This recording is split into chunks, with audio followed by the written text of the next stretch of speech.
Irmãos, na semana retrasada, eu mostrei um monte de coisa para vocês, né? Não sei o que está acontecendo comigo. Eu estou indo para os mapinhas mesmo. Aconteceu isso antigamente na minha vida. Eu gostava muito de estudar nos mapas e eu estou voltando agora. Então, vocês me perdoem, tá bom? Mas é só esse mapinha, só esse. Tá? Não tem nada assim. É bem menos do que na outra semana. Esse local aí que vocês estão vendo, vocês lembram que aqui, ó, nesse pedaço era o mapa da outra semana. Tá vendo? Tem o mar Mediterrâneo, aqui tem a região de Jerusalém, Damasco, Síria, aquela coisa toda das viagens e tal. Lembra? Hoje a gente vai falar de uma coisa bem maior aqui, ó. E que aconteceu muitos anos antes. Antes. Esse é o Império Medo-Persa. Ele foi aí, ó, em 559 a.C. até 330 depois antes de Cristo. Então, assim, eu não vou falar do Novo Testamento, a gente vai falar do Velho Testamento. Mas a gente vai falar do Deus que é novo, amém? Porque o Deus continua sendo o mesmo. Eu coloquei um mapa aí para vocês terem noção do tamanho, da grandiosidade que é tudo isso daí. Essa grandiosidade, ela se tornou o maior império que já existiu na Terra, que é o Império Medo-Persa. Ele foi conquistado, essa vocês lembram. Por quem, esse cara? Tá bom, deixa quieto. Tá, vou fazer uma outra parte que vocês lembram. Da novela, aconteceu na novela. Vocês lembram lá de Daniel, a novela de Daniel, Nabucodonosor? E todo mundo que foram exilados na Babilônia? Se vocês não lembram da novela, vocês lembram da Bíblia, amém? Irmãos! Ai. Irmãos, chegou um tempo onde muitos profetas eles falaram acerca do exílio, certo? Disso vocês lembram, né? E falaram que eles iam ficar X tempo no exílio. Que eram? Não. 70 anos no exílio. Profecia de Jeremias. A gente vai recapitular tudo isso aqui hoje. E abre aí comigo a sua Bíblia em Esdras 1. Eu vou falar já de um período pós-exílio. Sabe, o que aconteceu antes do exílio para o povo ser exilado, realmente? É a época daqueles reis, sabe? Teve o fulano de tal, que ele fez o que era reto diante dos olhos do Senhor.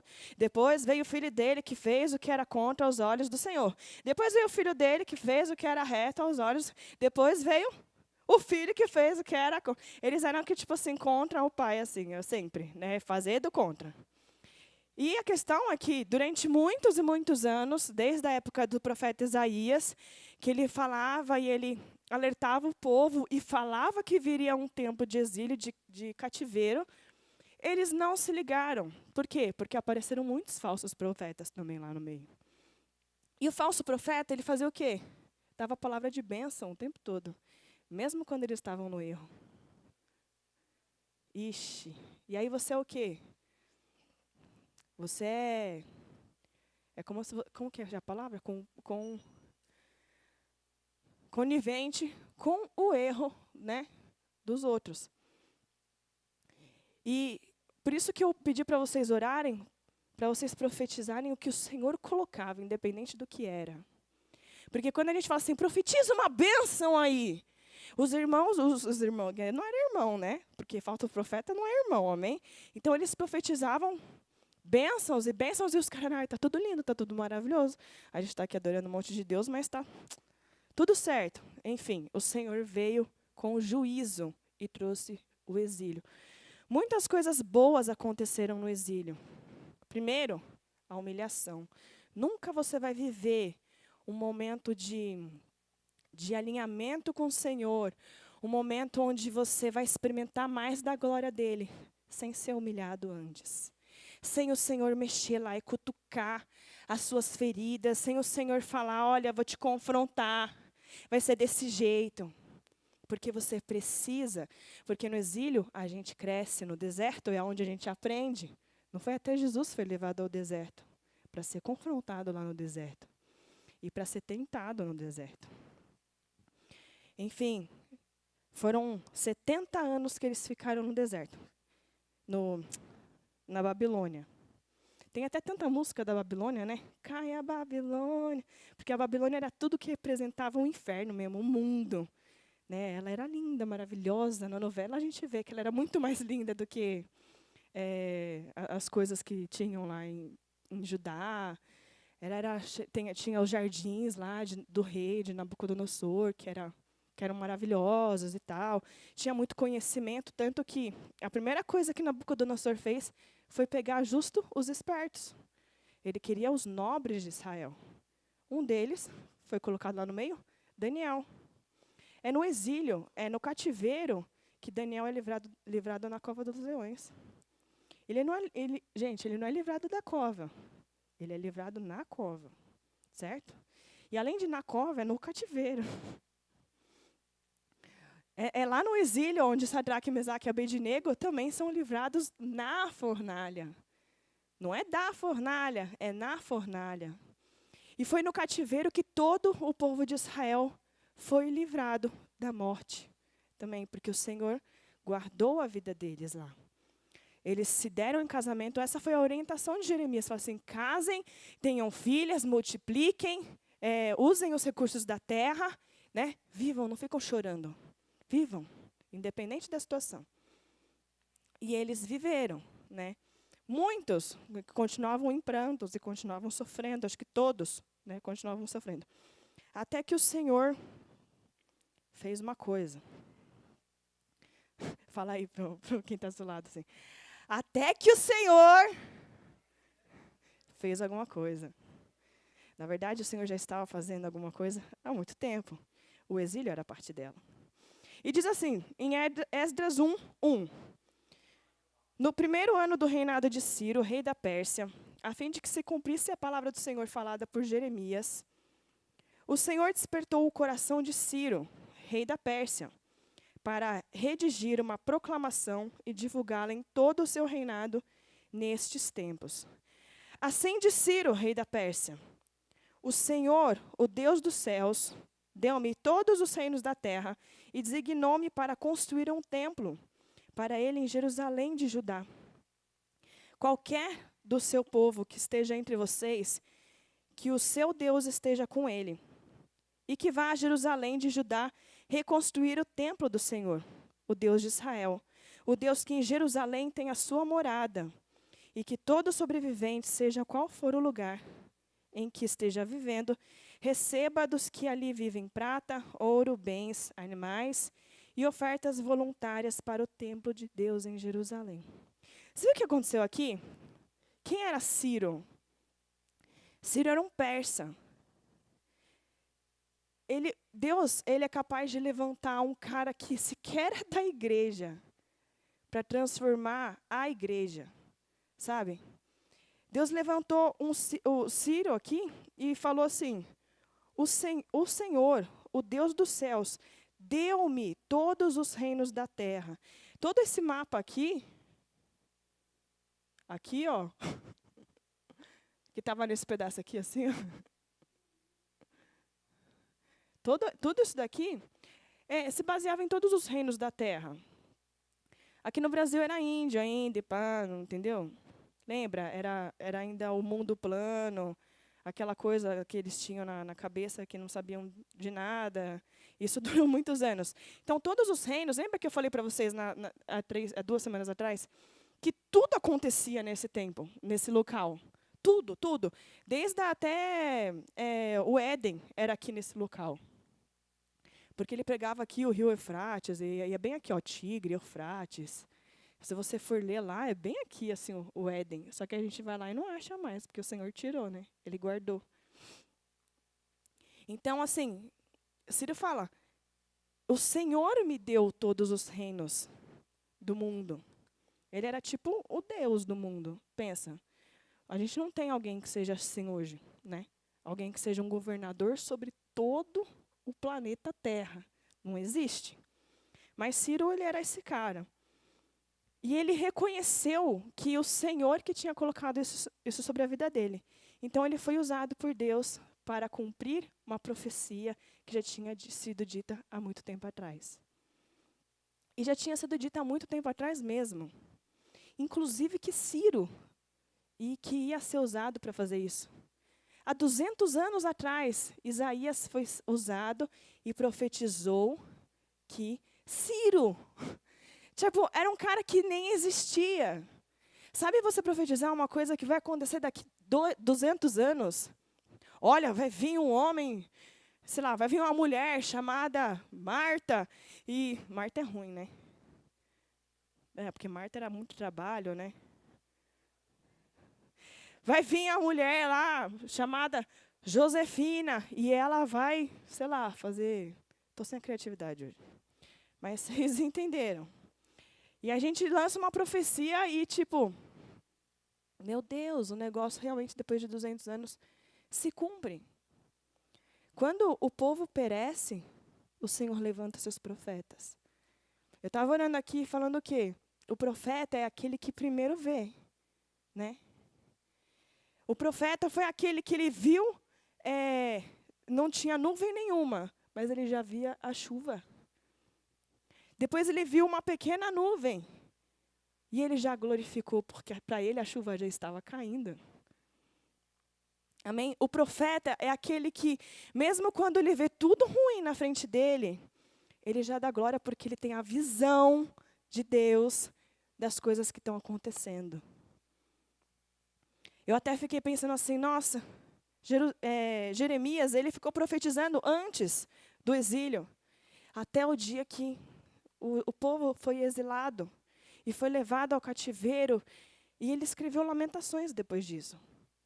Né, o primeiro verso de Lamentações fala assim, eu não lembro direito, mas ele fala, que tristeza, era uma terra tão cheia e agora está deserta. Né? Ele lamentou durante muito tempo. E aí eu fiquei pensando, nossa, será que Jeremias teve alguma felicidade na vida dele? Porque ele foi um cara que ele ficou a vida inteira profetizando, ele foi açoitado. Tinha um monte de profeta mané falando mentira para o povo, e o povo acreditava e não escutava o que ele falava, e não se arrependia. Porque tudo isso podia ter sido evitado se escutassem os profetas. Mas não. E aí o Senhor me lembrou disso. Me lembrou que o profeta ele tem a visão do que vai acontecer antes de acontecer. Então eu creio que Jeremias, só pelo fato dele saber que o templo ia ser reconstruído e que Jerusalém seria restaurada, ele já glorificou a Deus, porque ele já tinha essa visão. Quando a gente fala aqui, o Rô falou aqui muito no domingo, de a gente entrar no ambiente profético, a gente precisa abrir os nossos olhos para ver bem adiante. Bem adiante. Eu não olho mais as cadeiras. Amém? Quando eu entrei aqui, hoje, na hora do culto, não tinha ninguém. Não tinha ninguém. Só o pessoal aqui. E eu entrei aqui 8h22. E aí eu olhei e falei, da hora. Ó. O Senhor está fazendo uma coisa nova mesmo. Não tem ninguém ainda, ó. Sabe? O Senhor vai colocar no seu coração alegria, mesmo quando você vê o negócio que você é meio doida, né, querida? Tipo, você deveria estar meio triste, sabe? E eu glorifico a Deus por cada momento que a gente está vivendo. Por ver as cadeiras assim, nossa, glória a Deus. Glória a Deus. O milagre vai ser cada vez mais lindo. Sabe? A gente entra no ambiente profético e a gente começa a viver com alegria, independente das circunstâncias, independente das coisas que a gente vê. Uma coisa interessante, diz lá em Amós 3:7, certamente o Senhor soberano não faz coisa alguma sem revelar o seu plano aos seus servos, os profetas. A gente sempre fala isso, né? O Senhor fala. Ele primeiro fala para a gente, depois ele faz. Ele nunca deixa o seu servo assim com cara de ué. Se está te deixando com cara de ué, meu querido, entendeu? preciso falar? É porque você precisa entrar dentro desse ambiente, porque você vai começar a ver antes. Você não vai começar a ficar surpreso. Nossa! Olha, o menino andou! Gente, ele já falou que o menino andaria.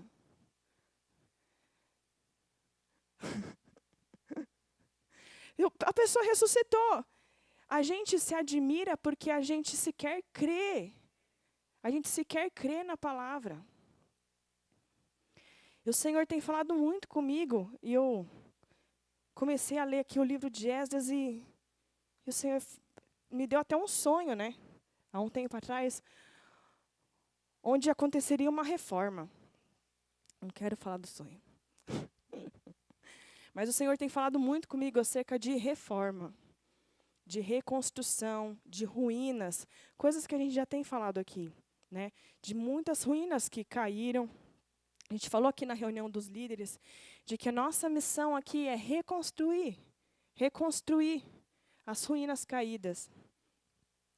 E foi exatamente isso que Ciro, ele, usado aqui por Deus, e com uma profecia dada, ele abriu essa oportunidade. Na sequência do texto, a gente vê que mais de 42 mil pessoas, elas voltaram. Passa aí para a tabelinha lá, Fê. Essa tabela que eu vou mostrar, eu vou pedir para ele dar um zoom já já. Aqui no lado aqui, tem o ano do que aconteceu. Tem o rei que estava acontecendo naquela época. E tem o acontecimento. Toda essa história aqui, ela está, boa parte aqui no livro de Esdras. Mas ela se confirma em Daniel, em Isaías, em Ageu, e na maior parte dos profetas, porque muitos deles eram contemporâneos. E assim, pouquinho anos de diferença. Então, várias das histórias estão todas aqui. Eu coloquei a maior parte dos versículos de Esdras aqui, que é o que a gente vai ter como base. Mas tem Neemias também. E, mano, é um estudo muito legal mesmo. E por que eu fiz isso? Porque tem muito rei, ele sempre situa um rei.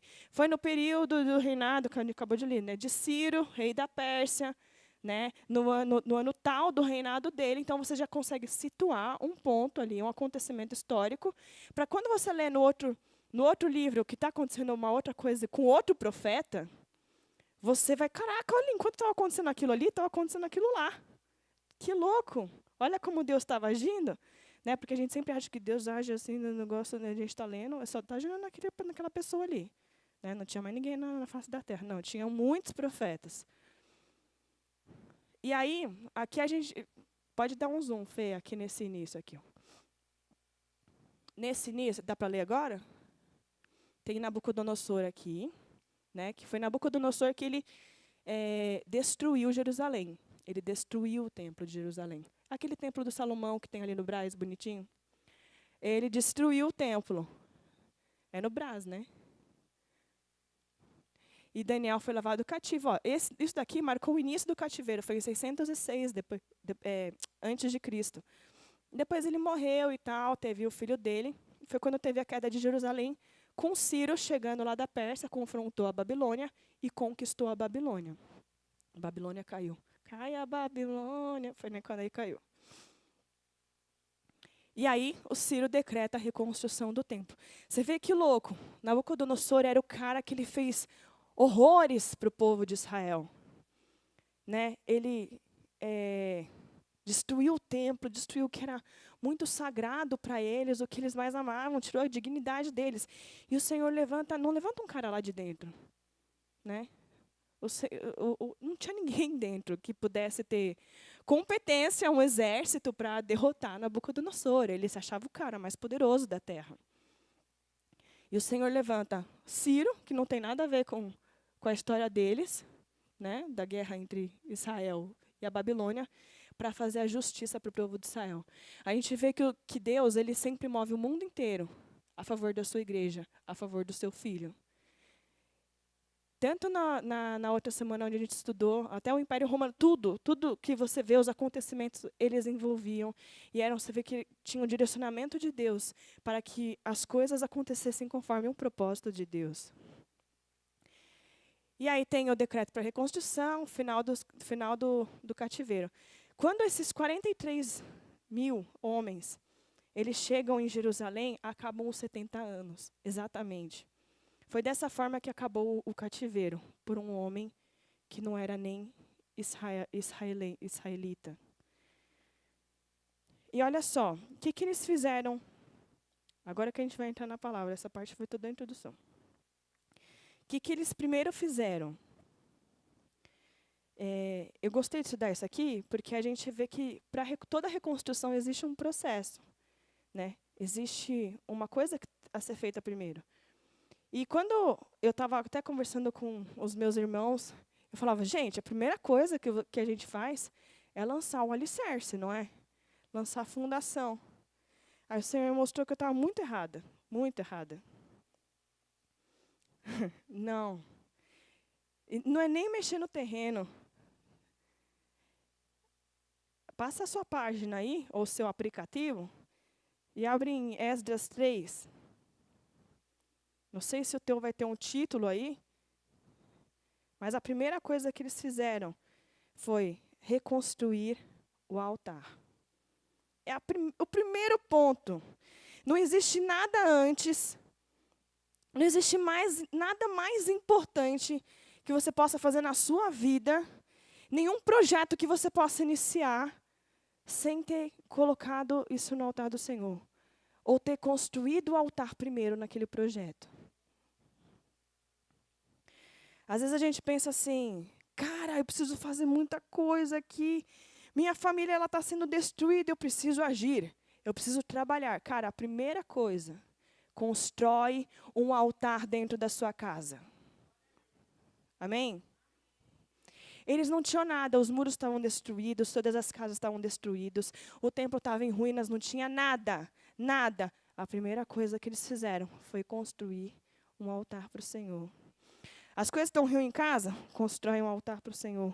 O seu casamento está ruim? Constrói um altar do Senhor no seu casamento. Alguém está doente? Antes de você buscar um médico, busca o altar do Senhor. Você não vê a solução? Constrói um altar ao Senhor. A gente, às vezes, pula os processos e depois pede para o Senhor vir. Sabe? Não, é primeiro o altar do Senhor. Então, assim, a gente tem uma missão aqui na igreja. E o primeiro ponto da nossa missão é construir um altar para o Senhor. E olha que isso daqui é uma reforma, é de algo que já um dia foi construído e que muitas coisas foram derrubadas. E eles tinham que reconstruir até o altar do Senhor que tinha sido destruído. Depois a gente vê na sequência um segundo passo. Ele mostra aí no versículo 4. Aí eu pensei assim, não, então agora vai vir um alicerce, né?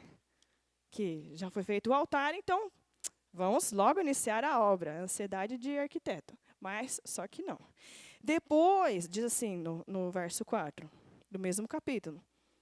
De acordo com o que está escrito, celebraram a festa das cabanas, com um número determinado de holocaustos prescrito para cada dia. A seguir, apresentaram os holocaustos regulares, os sacrifícios da lua nova, os sacrifícios queridos, para todas as festas sagradas determinadas ao Senhor. Então, depois de eles construírem o altar, eles foram fazer o quê? Vamos comemorar! Festa! Uma festa onde tem nem cobertura, fazer a festa. Não importa, é cabana, né? Deus já facilitou desde as antiguidades, entendeu? Ele já fez as cabaninhas e vamos festejar. Porque as festas deles eram sagradas. Era mandamento. Às vezes a gente chega na ânsia, né? Como eu acabei de falar. Ai, nossa, meu Deus, está tudo dando errado, eu preciso fazer, não sei o quê. Querida, Deus já está fazendo. Foi Ele que mandou Ciro, não foi você. Faz o processo direito, respira. Respira. Faz o altar bonitinho. Se consagra lá, ajoelha, beija. Ajoelha cara no pó na cara. Depois, passa maquiagem, festeja. Comemora as coisas que estão acontecendo na sua vida. Comemora o início de todas as coisas. Você vê que o Senhor já coloca um pensamento profético desde o início, né? Porque eles já estavam comemorando. Eles já estavam festejando. A gente tem que ser um povo que festeja antes de acontecer as coisas. Amém?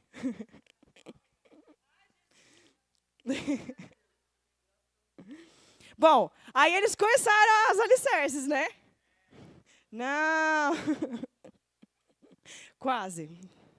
Depois tem um terceiro ponto muito importante e um ponto administrativo na história. Diz aí Esdras 3, 7. Então, eles deram dinheiro aos pedreiros e aos carpinteiros e deram comida, bebida, né? Porque pedreiro come. E azeite ao povo de Sidom e de Tiro, para que pelo mar trouxessem do Líbano para Jope toras de cedro. Cedro é uma madeira. Isso tinha sido autorizado por Ciro, o rei da Pérsia. Irmão, primeira coisa, você vai começar um processo aí na sua vida, em qualquer coisa, você vai começar uma obra, né? Na palavra mesmo diz, não vai fazer uma obra sem antes calcular para ver se vai ter o recurso dela, né? Porque é burrice, né? Às vezes a gente é meio burro mesmo, faz parte. Mas a gente pede graça ao Senhor para a gente sempre calcular tudo bonitinho, né? Quem nunca fez uma obra? O Edu está fazendo. Só o Pedro nunca fez uma obra, mas eu já fiz algumas, a gente gastou muito mais do que a gente calculou. Mas aqui tem muitos líderes, né? Às vezes você não é líder dentro da igreja, mas você é líder lá fora, você é um patrão, você tem a sua empresa. E a gente tem muito costume de cobrar as pessoas sem dar o recurso para elas trabalharem. Não é verdade? Irmão, eles deram dinheiro para os pedreiros. Ponto. Ponto 1, a entrada, 50% do contrato. E aos carpinteiros. E deram o quê? Comida, bebida e azeite. Azeite era uma coisa muito essencial para a sobrevivência naquele tempo. Azeite servia para uma par de coisas, né? Inclusive para ser remédio. Então, assim, você pensa, mano, o povo não trabalha aqui. Eu sou ministério infantil, aí não trabalha, não faz os negócios direito e fica criticando. Você que é líder. Tá? Falando para mim também. Você está dando recurso para eles trabalharem? Ou você está só cobrando e eles que se viram nos 30? Né? Primeiro, você dá o recurso. Depois ele vai trabalhar feliz. Né? Alguém já trabalhou sem ganhar? Não dura tempo, não, né? Outro dia eu escutei a história de uma moça que trabalhou 3 meses sem receber. Você ainda aguentou 3 meses, será? Sair porque tem umas contas para pagar e tal. Entendi. Ainda trabalhou 3 meses, mas não dá, né? Então, e aí no quarto passo, finalmente, aleluias, eles fizeram a limpeza do terreno. Aqui não diz isso, mas eu tenho certeza que tinha muita pedrinha para tudo quanto é lado lá, porque era tudo ruína. Né? Como você vai lançar o seu alicerce de uma coisa nova se você não dá uma limpada? Sabe? Tira o velho. Como você está querendo roupa nova no guarda-roupa se você não dá aquela roupa que está furada? Nem a roupa que está furada. Às vezes tem roupa que está lá num outro guarda-roupa, que não cabe no seu quarto. Eu estou lendo lá o que está acontecendo em casa. Está lá no outro guarda-roupa, porque não cabe no guarda-roupa normal, que a gente usa do dia a dia, e fica lá. Podia abençoar uma vida e fica lá. Na minha casa, não sei, parece que surge cada vez mais. Não para de surgir. Eu dou malas e malas de roupa, gente. Né? Minhas amigas sabem disso. E aí depois de tirar o velho, você recebe o novo. Amém? Você está com o ambiente limpo para receber algo novo. E aí o quarto passo, eles lançaram, finalmente, os alicerces. E olha que momento lindo. Diz aí no verso 10. Quando os construtores lançaram os alicerces no templo do Senhor, os sacerdotes com suas vestes e suas trombetas, e os levitas, filhos de Asaf, com símbolos, tomaram seus lugares para louvar o Senhor, conforme prescrito por Davi, rei de Israel, com louvor e ações de graças, cantaram responsivamente ao Senhor. Ele é bom, em todo tempo é bom. Não, e o seu amor a Israel dura para sempre. Pensa isso, que lindo. Vou fazer isso na próxima obra. Os pedreiros vão estar tudo lá, vão estar jogando o concreto lá da betoneira. E eu ficar lá, oh, tu és bom. Em todo. É verdade. Não, isso daí está tudo certo.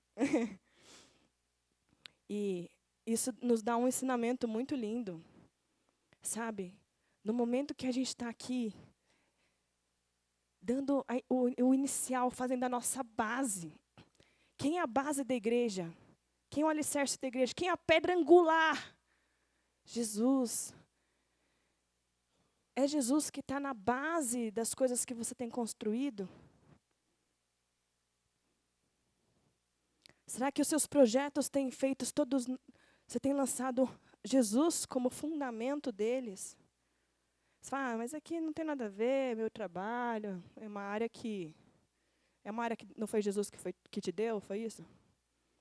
É uma área que Jesus não toca na sua vida?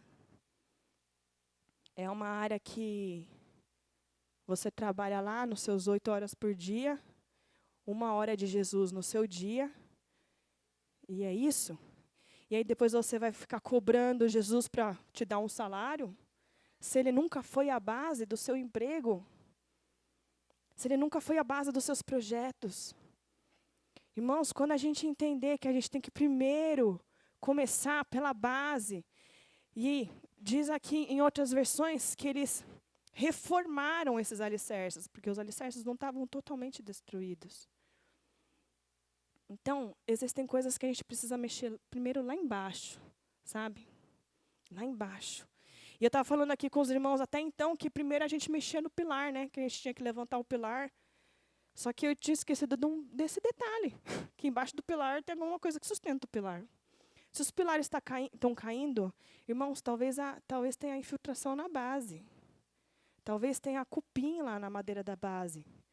Tenha problemas sérios que você precisa mexer lá embaixo. Cavucar lá embaixo. Sabe, às vezes a gente está passando por problemas na nossa família e a gente quer reconstruir alguma coisa em cima do que já está feito.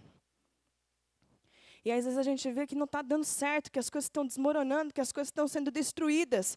O Senhor te fala, primeiro, levanta o altar. Faz a limpeza. Depois você precisa mexer lá no que é profundo. Tenta lembrar lá atrás. Coisas que já passaram há muitos anos. Que o Senhor traga a memória. Que o Senhor traga a memória agora em nome de Jesus. Em nome de Jesus. Começa a lembrar aí. E haja luz.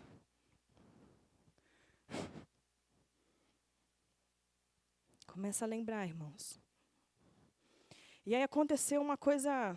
Não, e olha só. Em consequência do lançar as bases, no versículo 12... Um pouquinho antes, né? Depois do seu amor a Israel dura para sempre. E todo o povo louvou ao Senhor em alta voz, pois haviam sido lançados os alicerces do templo do Senhor. Aí diz no 12, mas muitos, repete aí, muitos, dos sacerdotes, dos levitas e dos chefes das famílias mais velhos, que tinham visto o antigo templo, choraram em alta voz, quando viram o lançamento dos alicerces desse templo. Muitos, porém, gritavam de alegria. Não era possível distinguir entre o som dos gritos de alegria e o som do choro, pois o povo fazia enorme barulho. E o som foi ouvido a grande distância. Às vezes, irmão, você está num tempo de alegria que o seu irmão que está do lado vivendo o mesmo momento que você dentro da igreja está em prantos. A gente tem entrado, nesses últimos tempos, numa nova visão do Senhor. E eu posso falar por mim, eu pranteei durante muito tempo. Muito tempo. Esse ano, praticamente inteiro, ele foi um ano de pranto. Né? E o ano passado também. A gente, com certeza, 2019 vai ser melhor, porque pior que tá, não fica. Tiririca, né? Mas a gente, eu particularmente, eu entrei num novo tempo do Senhor. Mesmo vendo muitas coisas dando muito errado. Né? E as pessoas até não entendem. Vocês estão alegres? E aí a gente fala assim, vocês estão tristes? Vamos fazer uma coisa? Todo mundo passou por isso aqui, Os sacerdotes, levitas, todo mundo chorando. E tinha um monte de gente alegre. Vamos fazer barulho. Vamos estar todo mundo junto. Vamos continuar fazendo o trabalho. Porque eles mesmos tristes, eles estavam lançando o alicerce. Eles estavam fazendo a obra. E o Senhor foi cuidando. O Senhor foi renovando. Até vir a primeira oposição, que acontece no capítulo seguinte. No título do meu texto é A Oposição à Obra. Esse não é exatamente um passo, mas é o 5º ponto. O inimigo, ele sempre se levanta. Aí você fala, nossa, você está rogando praga? Não, estou jogando praga em ninguém, não. Na verdade, você fala assim, imagina, querido, o inimigo nunca vai se levantar para você, quer dizer que eu vou estar jogando praga. Quer dizer que eu vou estar falando que você, olha, isso nunca vai incomodar o inferno. Não é? O inimigo está se levantando, tem lutas vindo? Passa pela prova dando glória a Deus. Porque se você está incomodando o inferno, o inimigo vai agir mesmo. Ontem a gente veio orar aqui com os intercessores e a gente viu rodeado nos muros aqui demônios, muitos demônios. Eles não podiam entrar para dentro. E eles passavam ali na porta, assim, E eu fiquei a reunião inteira olhando aquilo e não falei nada, né? Não contamos, né? Para vocês. E aí no final eu falei, olha, gente, o Senhor está nos dando muitas estratégias aqui para a gente orar. E fica preparado porque afora está esperando uma guerra. Na verdade, a guerra já está ativa e a gente não tem, muitas vezes, o entendimento. A gente está lá tranquilaço no nosso exílio e acomodado. Mas o diabo está percebendo a movimentação que está acontecendo dentro dessa igreja. O diabo está percebendo que pessoas estão se levantando. E isso começa a incomodar. E não eram poucos. Não eram poucos. E quando eu comecei a orar, a gente começou todo mundo a orar aqui. Eu vi demônios agarrados nos alicerces. Foi aí que o Senhor me fez lembrar. Antes de você pensar no pilar, você precisa olhar para o alicerce. E aí a gente começou a repreender aquela manifestação toda. E cremos que se o Senhor abrir os nossos olhos, é porque Ele já está nos mostrando a visão dEle. Na verdade, desde o início do ano, Ele tem mostrado a nossa visão. Quando a gente vem falar de renovo, quando lá no início do ano, a Tati, a gente fez uma pregação, tem conjunto, e a gente falou do novo. Vocês lembram disso? Eu falei que eu vi os campos verdes. Não tinha gente no campo. O campo era vazio, mas ele era verde. Ele era pronto para o trabalho. E às vezes, irmão, o trabalho pode demorar. Às vezes, irmão, o inimigo pode se levantar e pode ter muitos problemas. Aqui em Esdras teve um problema. Tem a tabelinha aqui. Começou a construção do templo. Linda e grande aqui, em 536. Depois o que acontece? Aquele cara que abençoou e que autorizou tudo, ele morre. 4 anos depois, ele morre. Depois entra um cara aqui, que Esdras chama de Xerxes e Artaxerxes. É isso? Esse Esdras, ele fez pegadinha comigo, porque ele me confundiu demais quando eu fui estudar isso daqui. Porque não tem um, não tem dois. Tem uns 4 Xerxes e Artaxerxes na história, que um vem depois do outro e você fica tudo confuso, né? E, na verdade, o nome desse cara aqui era Camsés II, né? Querido Esdras, podia ter colocado outro nome para me ajudar. E aí entra esse cara que ele fica 8 anos, de 530 a 522. E nesse tempo, diz aí, no início do reinado de Xerxes, que é o Camsés II, apresentaram uma acusação contra o povo de Judá e Jerusalém. E nos dias de Artaxerxes, porque aconteceu uma briga lá entre eles, que um governou tipo um ano, até menos que isso, e entrou o outro, que era um usurpador, e no final de 8 anos ele morreu de suicídio. Foi uma história bem triste, tadinho dele, mas ele mereceu, porque ele fez contra a vontade do Senhor aqui no texto.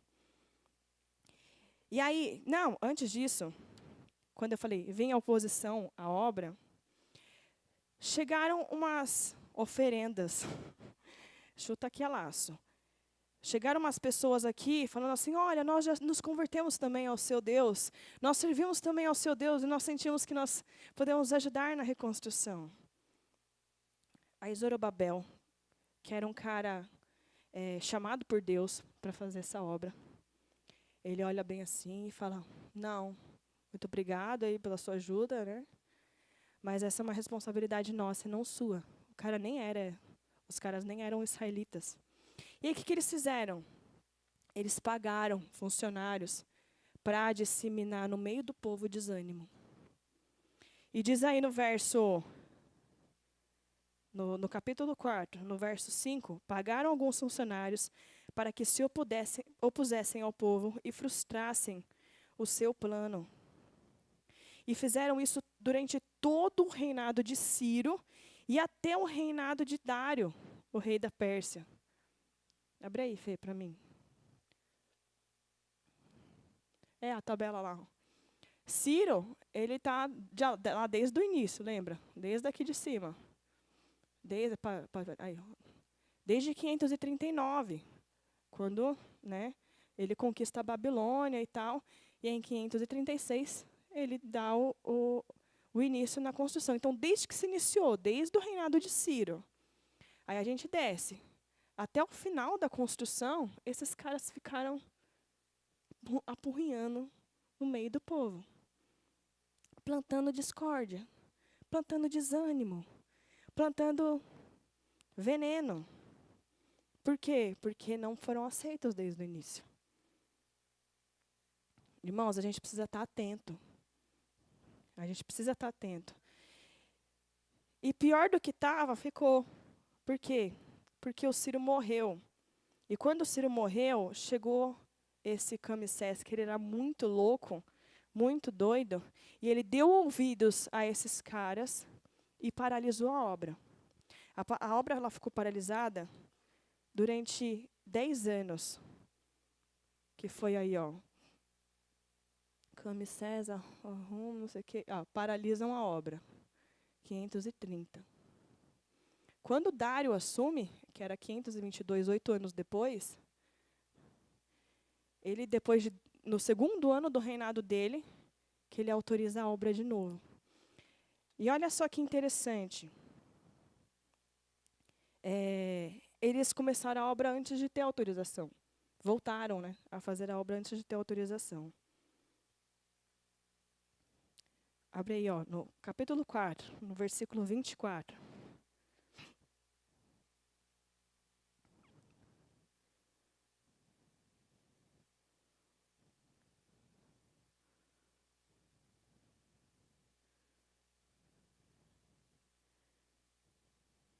Sim, é isso mesmo. Assim, a obra do templo do Senhor em Jerusalém foi interrompida e ficou parada até o segundo ano do reinado de Dário, o rei da Pérsia. Continuação, capítulo 5. Ora, o profeta Ageu e o profeta Zacarias, descendente de Ido, profetizaram aos judeus de Judá e de Jerusalém, em nome do Deus de Israel, que estava sobre eles. Então, Zorobabel, filho de Sealtiel, e Jesua, filho de Josadaque, começaram a reconstruir o templo de Deus em Jerusalém. E os profetas de Deus estavam com eles e os ajudavam. Abre aí comigo lá em Ageu, lá, profeta menor, quase lá no final, antes de chegar em Mateus. Para super ajudar você, lá na página 1310. Aí as pessoas estão contando. É aplicativo, né? No capítulo 2, mostra essa força que o profeta Ageu deu para Zorobabel nesse momento. E diz a mesma coisa aqui, ó, no capítulo 2. No 21º dia do 7º mês, veio a palavra do Senhor por meio do profeta Ageu. Pergunte o seguinte ao governador de Judá, Zorobabel, filho de Sealtiel, e ao sumo sacerdote Josué, filho de Jeozadak. Quem de vocês viu este templo em seu primeiro esplendor? Comparado a ele, não é nada o que vocês veem agora? Coragem, Zorobabel, declara o Senhor. Coragem, sumo sacerdote Josué, filho de Jeozadak. Coragem, ao trabalho, ó povo da terra, declara o Senhor, porque eu estou com vocês. Essa é a aliança que eu fiz com vocês quando vocês saíram do Egito. O meu espírito está entre vocês, não tenham medo. Assim diz o Senhor dos Exércitos, dentro de pouco tempo farei tremer o céu, a terra, o mar e o continente. Farei tremer as nações, as quais trarão para cá e os seus tesouros. E encherei esse templo de glória, diz o Senhor dos Exércitos. Tanto a prata quanto o ouro me pertencem, declara o Senhor dos Exércitos. A glória desse novo templo será maior do que a do antigo, diz o Senhor dos Exércitos. E nesse lugar estabelecerei a paz, declara o Senhor dos Exércitos.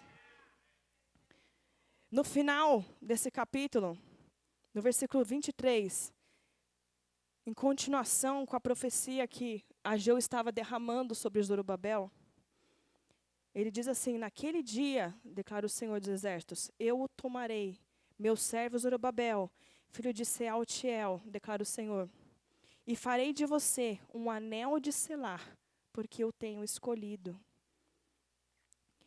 O que é um anel de selar? Todo rei ele tinha um anel de selar. Era um anel que ele firmava um decreto, um acordo que sequer o rei poderia revogar de novo. Esse daqui era uma honra que o Senhor estava dando. O trabalho das suas mãos, o trabalho que eu estou fazendo através da sua vida, é um anel de selar, é um decreto dentro do mundo espiritual.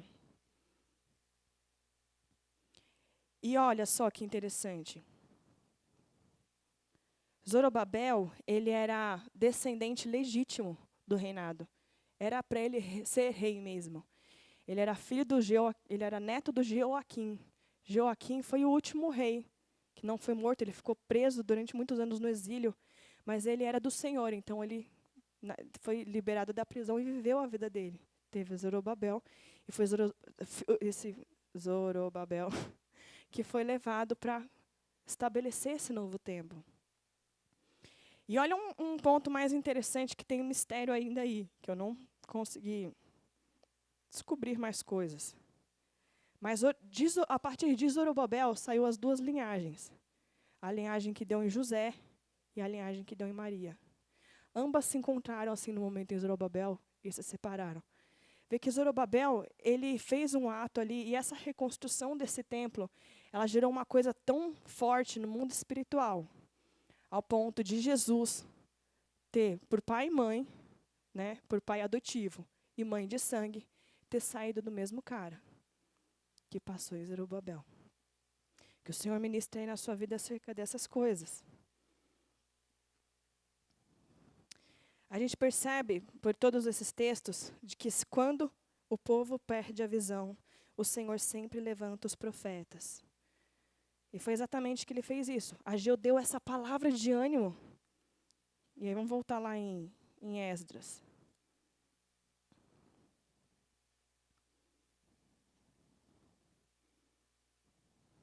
Era Esdras 4, né? Não, a gente já estava no 5. Que aí no versículo 2. Então, Zorobabel e a turma começaram a reconstruir o templo de Deus em Jerusalém. E os profetas de Deus estavam com ele e os ajudavam. Aconteceu que veio aquele cara, de novo, o da oposição, e foi lá contar para o rei Dário, que era o rei da época, falando: olha, está acontecendo isso aqui, não sei o que e tal. Só que aí o povo, aqui teve um cara chamado Tenai.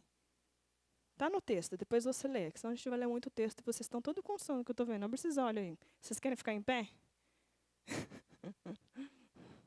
Ele falou assim: faz uma pesquisa, seu Dário. Faz uma pesquisa e você vai ver que Ciro liberou um decreto que nenhum outro rei pode revogar, né? Só que ele falou gentilmente. Ele falou, esse decreto já foi liberado, já foi abençoado há muitos anos atrás e tal. E Dário olhou isso, viu e abençoou. E além de abençoar, ele mandou muitos recursos. Ele mandou muita provisão para que tudo aquilo fosse acontecido rápido. No capítulo 6, no verso 8, diz assim, as despesas desse homem serão integralmente pagas pela tesouraria do rei, do tributo recebido do território do oeste do Eufrates, para que a obra não pare. Sabe quando você está olhando e fala assim, cara, eu não tenho mais recursos, eu não tenho de onde tirar dinheiro, eu não tenho. O Senhor levanta até o rei para te abençoar. O Senhor levanta quem for. Esse não é um problema seu. Tudo que o Senhor precisava de Zorobabel é que ele se posicionasse. Então tá, vamos a construir, pá.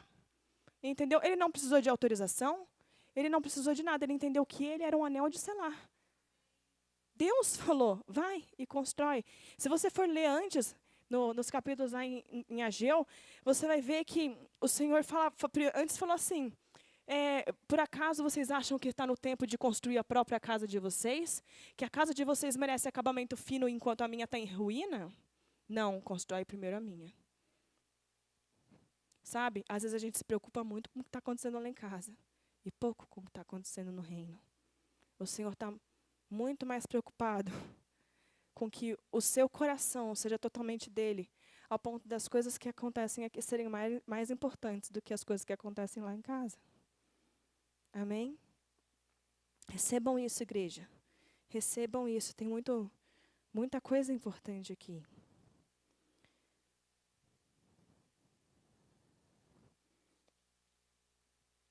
E por fim, eu já falei que eles já terminaram de construir? Não, eu não falei, né? Eu já ia acabar, ó. Então acabou, obrigado. Foi. E aí, ó, no capítulo 6, lá no verso 14, não, no 15, o templo foi concluído no 3º dia do mês de Adar, no 6º ano do reinado do rei Dário.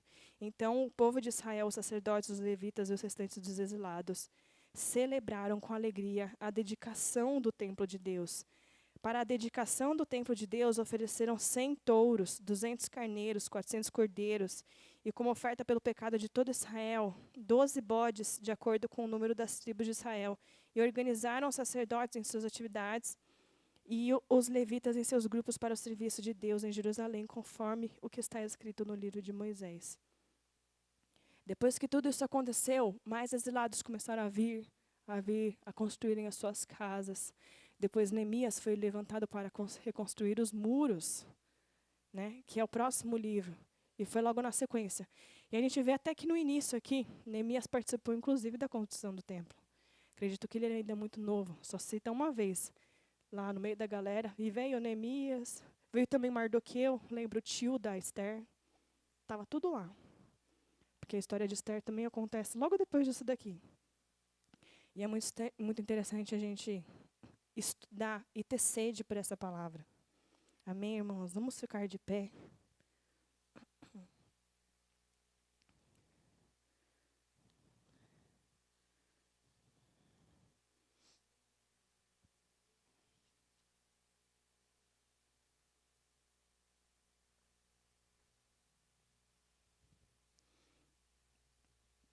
Sempre que o Senhor falava com profetas e colocava uma palavra que ia ser difícil deles digerirem, ele falava assim, abre a boca, come do rolo. Né? Para João ele falou assim, abre a boca e coma do livrinho. Na sua boca vai ter gosto de mel, mas quando eu chegar no estômago ele vai ser amargo. Irmãos, muitos de nós estamos vivendo momentos assim que a gente fala, tá amargo, tá amargo. Saiba que ser um profeta do Senhor, muitas vezes a gente vai viver por momentos amargos. Onde quando a gente recebe a palavra, a gente fala, nossa, que revelação, que maravilhoso. Mas o profeta, ele está vivendo tudo aquilo lá, todo o processo. E muitas vezes o processo, ele é amargo. Mas a palavra do Senhor diz Em Atos 2, e acontecerá que nos últimos dias, diz o Senhor, derramarei do meu espírito sobre toda a carne, e vossos filhos e vossas filhas profetizarão, e vossos mancebos terão visões, e os vossos anciãos terão sonhos, e sobre os meus servos e sobre as minhas servas derramarei do meu espírito naqueles dias, e eles profetizarão. Nós somos a igreja hoje desses últimos dias. Nós somos uma igreja que o Senhor chama para profetizar. Aqui no nosso meio tem sido frequente visões, sonhos. A gente sentou para compartilhar com os intercessores e cada um tinha uma visão. Nossa, o Senhor me deu uma visão e a gente foi juntando as coisas e a gente começou a ter um entendimento muito mais profundo do que o Senhor estava fazendo. Sabe, porque às vezes o Senhor te dá uma peça do quebra-cabeça, dá outra peça para outro irmão, e quando a gente junta, a gente começa a ter a visão do reino. Por isso que não tem como você entender, não tem como você viver o reino, se você não estiver no reino, se você não compartilhar. Se você não falar, cara, eu sonhei isso, eu não entendi. Compartilha, conta, fala. Deixa o Senhor usar a sua boca, mesmo que você fale assim, eu estou com medo. O Senhor fala, coragem, Zorobabel, coragem. Coragem, eu te coloquei como um anel de selar nesse lugar. Eu te coloquei como um profeta nessa nação. Eu te levantei, igreja de Nova Vida, como profeta nessa nação. Eu te levantei como profeta aqui em Alphaville. Como membros, pessoas que não têm do que se envergonhar. Como pessoas que olham e vão para as ruas e veem um doente e não tem vergonha, não tem medo de orar por ele. O Senhor está começando a mover isso em nós. Irmãos, o Senhor tem confrontado tanto a minha vida acerca disso. A nós crermos.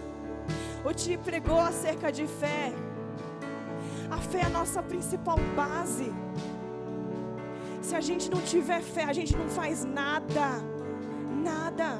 A palavra diz que o justo, ele vive pela fé. Se a gente não acreditar que o morto vai levantar, se a gente não acreditar que sequer uma gripe vai passar da nossa vida, se a gente não acreditar que quando o nosso filho está doente, a gente vai meter a mão na cabeça dele e ele não vai precisar de remédio. Se a gente não acreditar nisso, a gente não é a igreja dos últimos dias. O Senhor está falando, e sobre os meus servos e sobre as minhas servas derramarei do meu espírito naqueles dias, e eles profetizarão. Eles serão cheios de coragem. Eles erguerão altares nas suas casas. Eles erguerão altares nos seus trabalhos, no trajeto do trabalho, aonde quer que seja. O altar estará lá dentro.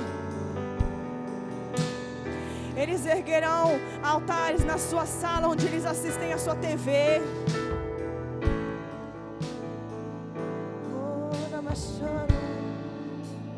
O que posso ver?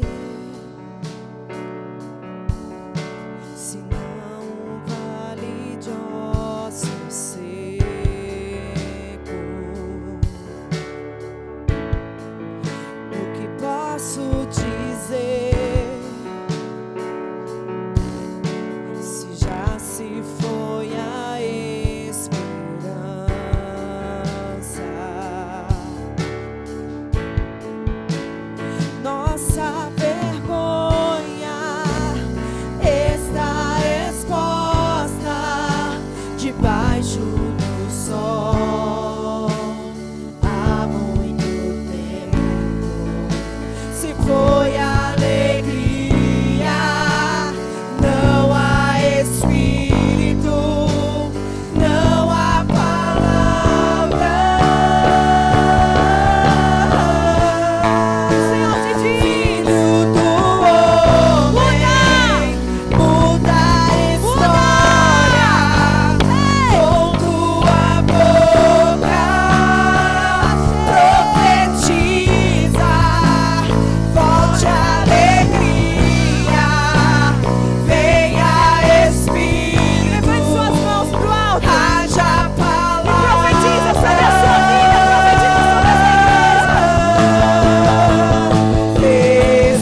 começou a profetizar, o primeiro som que ele escutou foi um som de chocalho.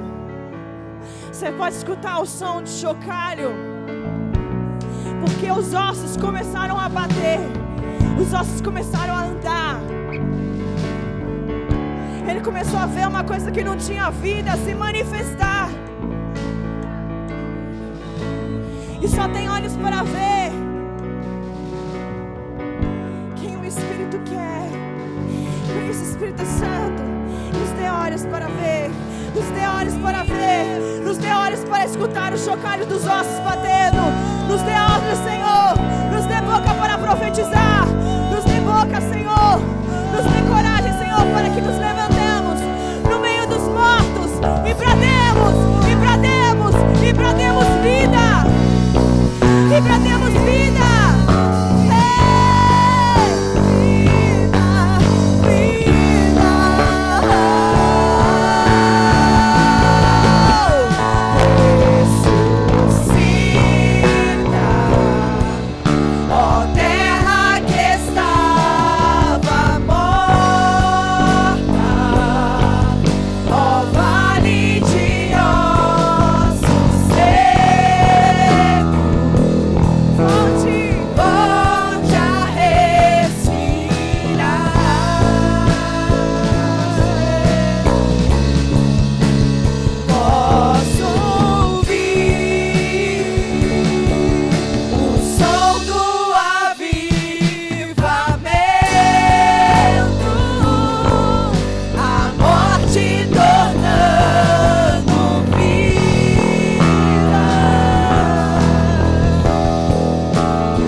Pensasse em uma área na sua vida que precisa de uma ressurreição mesmo. No seu trabalho, na sua família, talvez a sua saúde, talvez coisas que você já desistiu há muito tempo, talvez coisas que você já veja que está no exílio mesmo, que até nasceram coisas durante esse tempo e você até se acostumou com isso.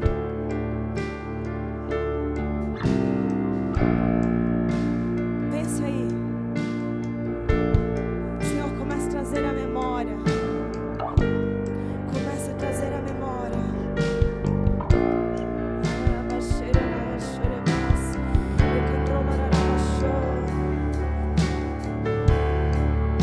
E agora começa a profetizar. Começa a profetizar. Profetizo sobre ti a vida. Receba sobre Começa a ti. profetizar a vida nessa coisa. Isso que o Senhor tem te mostrado. Isso que você nem acredita mais que existe mudança. Vida, vida, vida. Vamos cantar todos.